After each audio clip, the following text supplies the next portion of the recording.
حضرت یوسف علیہ السلام کنویں میں اللہ کے ذکر اور مناجات میں مشغول تھے کہ اتنے میں ایک قافلہ جو مدائن سے مصر جا رہا تھا راستہ بھول کر اس طرف نکل آیا کہ جہاں پر وہ کنواں تھا۔ یہ کنواں آبادی سے کافی دور تھا۔ قافلے والے اس علاقے سے ناواقف تھے، جانتے نہیں تھے، وہ علاقہ ان کے لیے نیا تھا۔ تو کنویں کو دیکھ کر اس کنویں سے پانی لانے کے لیے اپنے ساتھی کو بھیجا۔ وہ ساتھی آگے بڑھا کنویں سے پانی نکالنے کے لیے۔ اس آدمی نے کنویں میں ڈول لٹکایا۔ یوسف علیہ السلام نے وہ رسی پکڑ لی اور جب اس نے ڈول کھینچا تو کھینچنے والے کی حیرت کی انتہا نہ رہی جب اس نے دیکھا کہ اس ڈول کے ساتھ ایک مہتاب کنویں سے برآمد ہو رہا ہے۔ اس نے قافلے والوں کو بتایا، ارے اس کنویں سے ایک انتہائی حسین و جمیل نوجوان برآمد ہوا ہے۔ قافلے والے حیرت زدہ ہو گئے۔ ابھی ان کی حیرت ختم ہی نہیں ہوئی تھی کہ وہاں پر ایک اور واقعہ ہوا۔ ابھی یہ قافلے والے اس بات پر تبصرہ کر رہے ہیں، غور فرما رہے ہیں، حیرت میں پڑے ہوئے ہیں کہ کنویں سے ایک انسان نکل آیا ہے جو کہ بہت حسین و جمیل ہے کہ اتنے میں برادران یوسف جنہوں نے یوسف علیہ السلام کو کنویں میں ڈالا تھا وہ وہاں پہنچ گئے۔ ایک نئی صورتحال پیدا ہو گئی، ایک نیا منظرنامہ پیش آ گیا۔ وہ بھائی جو یوسف علیہ السلام کو کنویں میں ڈال آئے تھے وہ یہ دیکھنے کے لیے آیا کرتے تھے کہ یوسف ابھی تک زندہ ہے کہ فوت ہو گئے ہیں۔ اب کی بار جو یہ دیکھنے آئے تو انہوں نے دیکھا کہ قافلے والوں نے حضرت یوسف علیہ السلام کو کنویں سے نکال لیا ہے۔ اب ان بھائیوں کو ایک اور چالاکی سوجی۔ یہ ان قافلے کے سردار کے پاس آئے اور کہنے لگے، کچھ معلوم ہے جس لڑکے کو تم نے کنویں سے نکالا ہے یہ دراصل ہمارا غلام ہے۔ وہ کل اس کنویں میں گر گیا تھا۔ آج جب ہم اسے کنویں سے نکالنے آئے ہیں تو ہم نے دیکھا کہ تمہارے لوگوں نے اسے پہلے ہی نکال لیا ہے۔ سالار قافلہ نے کہا، یہ تمہارا غلام ہوگا، اس کی جان اب ہم نے بچائی ہے، یہ اب ہمارا غلام ہے اور اب اس کو ہم اپنے ساتھ لے کر جائیں گے۔ بھائی تو پہلے ہی چاہتے تھے کہ معاملہ تمام ہو جائے۔ بھائیوں نے ان قافلے والوں سے پوچھا، تم لوگ کہاں جا رہے ہو؟ قافلے والوں نے کہا، ہم لوگ مصر جا رہے ہیں۔ یہ سن کر یوسف علیہ السلام کے بھائیوں نے اس پر کوئی رد عمل ظاہر نہیں کیا، اس پر کوئی حیرت کا اظہار نہیں کیا، اس پر کوئی احتجاج نہیں کیا، اس پر ان کو منع نہیں کیا، کیونکہ دل سے وہ بھی یہی چاہتے تھے کہ یوسف علیہ السلام اس ملک سے چلے جائیں۔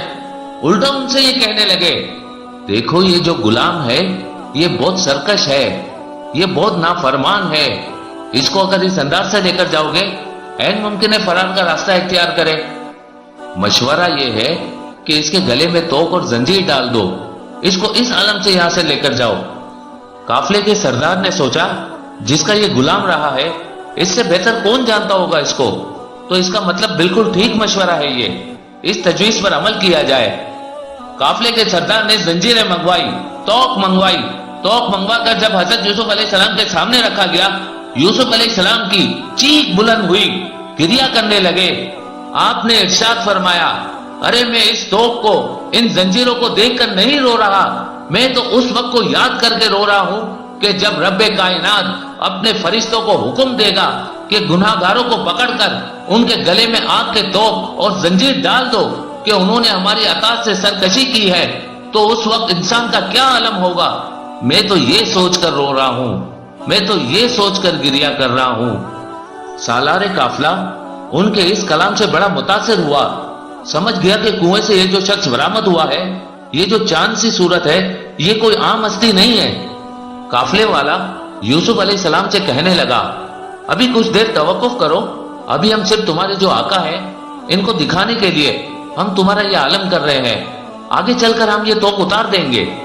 یوسف علیہ السلام کو توق، زنجیر اور لباس غلامی پہنا کر ایک سواری پر بٹھا کر روانہ کیا گیا۔ یوسف علیہ السلام کے سارے بھائی، بے وفا بھائی، یہ منظر دیکھ رہے ہیں اور دل ہی دل میں خوش ہو رہے ہیں۔ یوسف علیہ السلام غمگین ہے، مغموم ہے، ان کے بھائی مسرور ہے، یہاں تک کہ اس سالار قافلہ نے ایک غلام کو یوسف علیہ السلام کی نگرانی پر مقرر کیا اور قافلہ مصر کی طرف روانہ ہوا۔ قافلہ چلتا ہے اور یوسف علیہ السلام مڑ مڑ کے اپنے بھائیوں کو دیکھتے ہیں اور روتے جاتے ہیں۔ قافلہ چلتا جاتا ہے یہاں تک کہ اس قافلے کا گزر ایک قبرستان سے ہوا۔ کہ جہاں یوسف علیہ السلام کی والدہ کی قبر مبارک تھی۔ اب جب اس قافلے کا گزر قبرستان آل اسحاق سے ہوا اور جناب یوسف علیہ السلام کی نظر اپنی والدہ محترمہ کی قبر پر پڑی، شفقت مادری کو یاد کر کے جوش الفت سے بے اختیار اپنے آپ کو ماں کی قبر پر گرا دیا۔ ماں وہ عظیم ہستی ہے کہ جس کا تصور مصیبت کے وقت میں انبیاء کے لیے بھی باعث تسکین ہے۔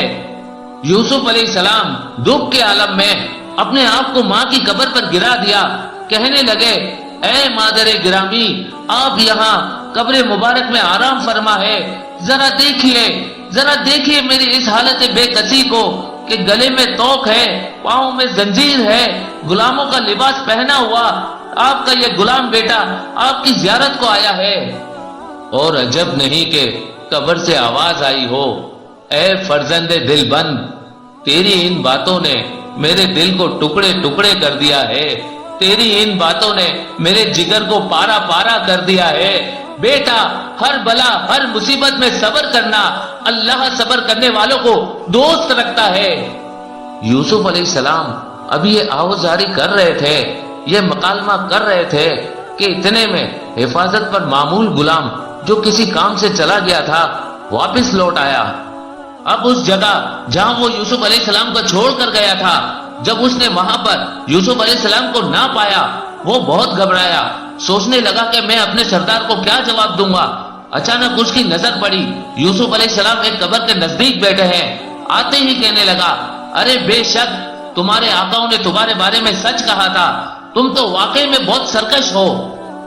اور یہ کہہ کر وہ ظالم بہت ہی برے طریقے سے پیش آیا، لیکن اللہ کے نبی نے منہ سے کچھ نہ کہا، اللہ کے نبی نے منہ سے کچھ نہ کہا، لیکن دل سے ایک ایسی سرد آگ کھینچی کہ جن و ملائکہ میں کوہرام برپا ہو گیا، سیاہ آندھی چلنے لگی، بجلی چمکنے لگی، عذاب جیسی کیفیت پیدا ہو گئی۔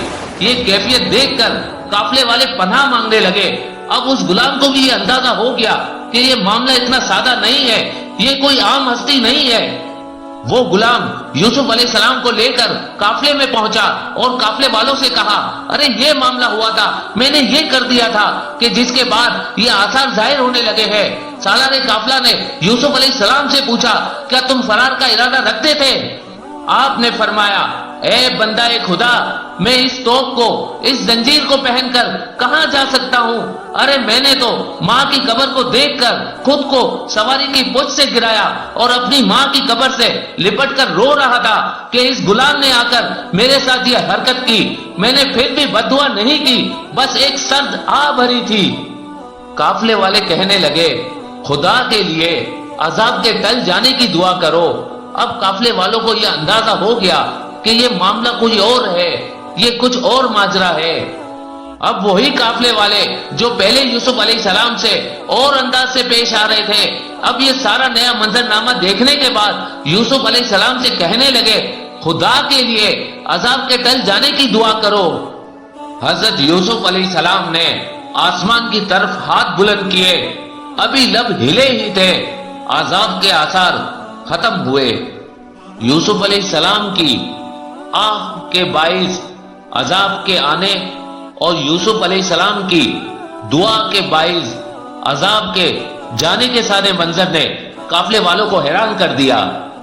سالار قافلہ نے فوراً حکم دیا، ارے اس کی توق اتارو، اس کی زنجیر اتارو، ارے غلامی کا لباس اتارو۔ سردار قافلہ کے حکم کی تعمیل ہوئی، توق اتارے گئے، زنجیریں اتاری گئی، غلامی کا لباس اتارا گیا۔ سردار نے حکم دیا، ارے انہیں لباس فاقرہ زیب تن کراؤ۔